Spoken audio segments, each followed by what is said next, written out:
6 months into Dodd-Frank, you're going to hear from Ben Bernanke, a host of other regulators. Are you satisfied with the progress today? They've made a lot of progress, but they have so much work to do that they have an unfinished agenda that's quite significant in terms of rulemaking on a host of different issues.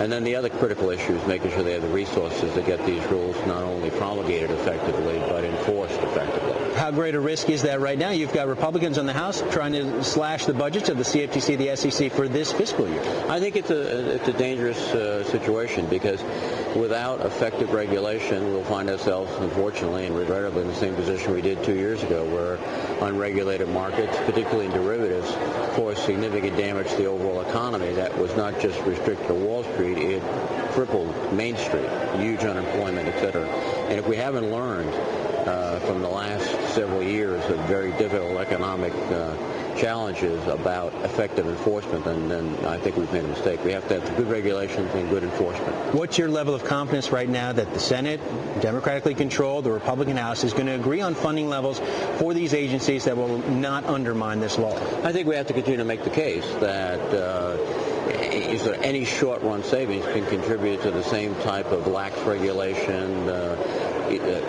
under-resourced regulation that led in many respects to some of the financial problems that we're still battling with. That if you want a strong economy, particularly in financial markets, you have to give the world and the American public confidence that they're well-regulated, transparent, that their money's safe. And frankly, without good enforcement, that confidence won't be generated. At the same time, you've got your Republican colleagues on the committee urging these regulatory agencies to go slow. They're not giving it time for public comment, for example, and they're making the same case they did with the health care law. There are aspects of this legislation that are going to do harm to the financial services industry, to the country as a whole. Are you, as Democrats, prepared to dial anything here back to revisit this law? No, we had a very exhaustive hearing on Dodd-Frank. We had a legislative process that culminated with legislation that had support on both sides of the aisle.